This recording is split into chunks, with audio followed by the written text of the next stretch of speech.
Colonel Martha McSally joins us now in studio on the Buckmaster Show. Martha, good to see you. Thanks for having me back, Bill. Let's begin with the SB 1070. You were telling me just before we went on the air that you actually read the decision. What is 70 pages? Yeah, or it's a little over like 70 that? pages. Focused on the ruling that was unanimously upheld, the 2B ruling. And yeah, I read the law and I read the ruling, which I would anticipate and hope that anybody would do if they're going to form an opinion on the law. So yeah. I don't know if that is nice bedtime reading.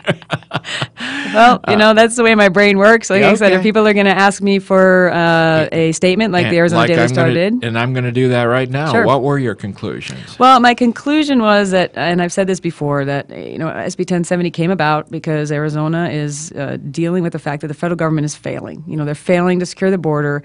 They're failing to pass comprehensive immigration reform. They're failing to enforce the laws that are already on the books. And we in this community are dealing with the security, the public safety implications, and the fiscal implications on our streets. So I totally get, why SB 70 came about. From my role running as a potential member of the House of Representatives, I am committed that we have got to get the federal government to have the political will to address these issues that are their business to do. As far as the ruling goes, the unanimously upholding 2B, which is the controversial ruling of officers being able to check the status of individuals. The so-called papers, please provision. Yeah, and again, I think it's important to read the actual law because there's a lot of misunderstanding. It's very divisive, as you know, in our community. It's divisive with our legal Hispanic residents here, afraid that they will be racially profiled, and I think we need to take that seriously. The ruling itself was about whether it was constitutional or not, and unanimously they agreed it was within the state's rights to partner with the federal agencies like they do on other things, and it was not preemptive in nature, which is legal language for the other three rulings that were rejected. But in this case, that was constitutional. So I agree with that, although I'm not a constitutional expert, that it's within the state's rights to do that. And now I've got more extensive comments on my Facebook page about it. But now I think as we're implementing it, we have got to make sure it's within the limitations of the law. For those who don't know, that provision has three limitations. If somebody produces an Arizona driver's license, that suffices. The whole thing stops. The second thing is that they cannot be racially profiling, based on national origin, race, looks, anything like that. And the third is that it needs to be, protecting people's civil rights, so they can't hold them longer than is reasonable. All those types of things. So if those limitations are met, I sure would like to see, and I'd like to even hear from law enforcement how they're going to be able to meet those limitations realistically. If you don't produce a driver's license, then how do you come up with reasonable suspicion? I know the governor put out an executive order on that, and there's been some training on it, and I certainly trust our law enforcement. But the comments I made on Facebook were, when I was a military commander, it was my job to make sure that I gave very clear guidance and rules of engagement so that my sergeants and my lieutenants didn't have to make large judgment calls on a routine basis that had strategic consequences. Because that's our job, to not put them in that position, so that they don't have to try and make those judgment calls. And this, I am concerned that our law enforcement personnel are possibly going to be put in that position, to make those judgment calls. Maybe I'm missing something, but I think if it were me, if I got stopped and I was legally, you already have to be legally stopped, detained, or arrested, right, for some other reason, and I can't produce an Arizona driver's license, why don't you check everybody? Maybe I'm missing something that would be too bogging down the system, and I don't know what those numbers are.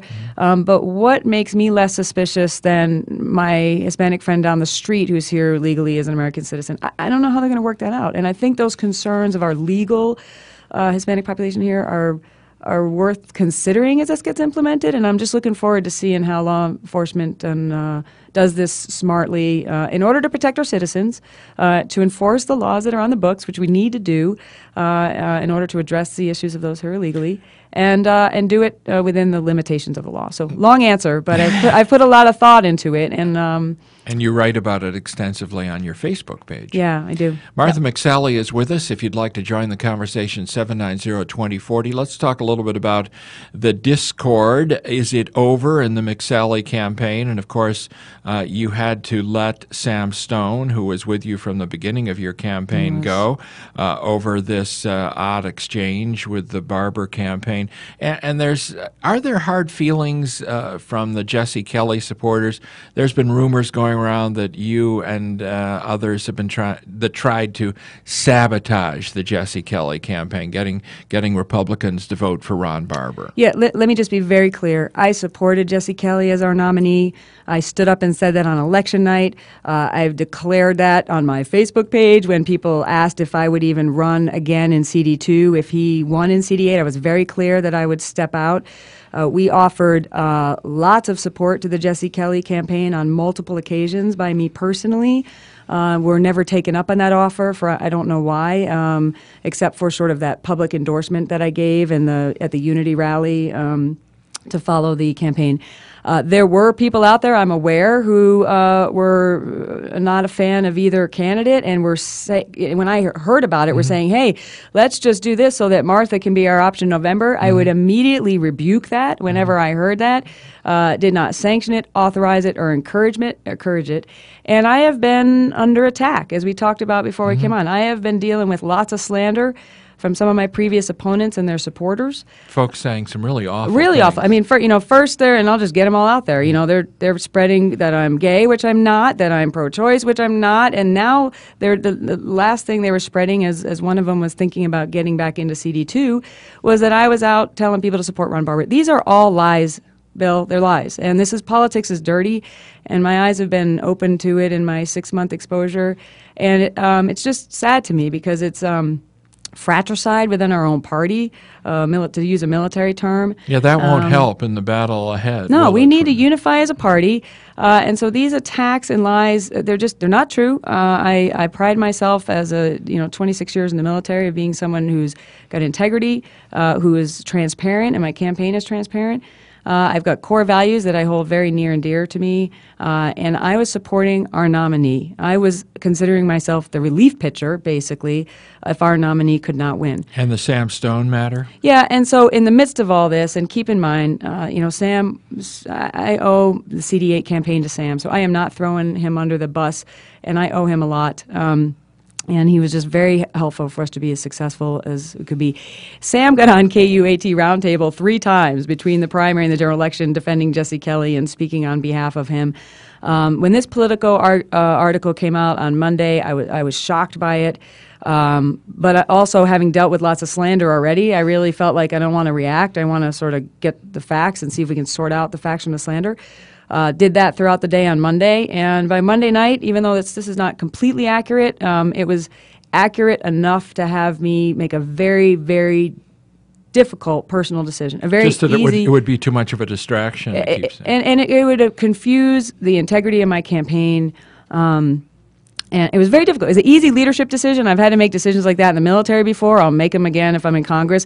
But it was a difficult personal decision because Sam was so instrumental. He's a good guy. He's a strong conservative. He had a lapse of judgment. He had a severe lapse of judgment, which, by the way, we're all capable of and we've all done in our own days in the past.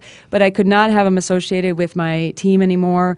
And I had to make a decisive, painful decision in order to accept his resignation. That's behind us now, and we're moving forward. And we have got to win this race in November. We have got to unify as a party. We got to get the slander and all that stuff out of the way because it's just lies.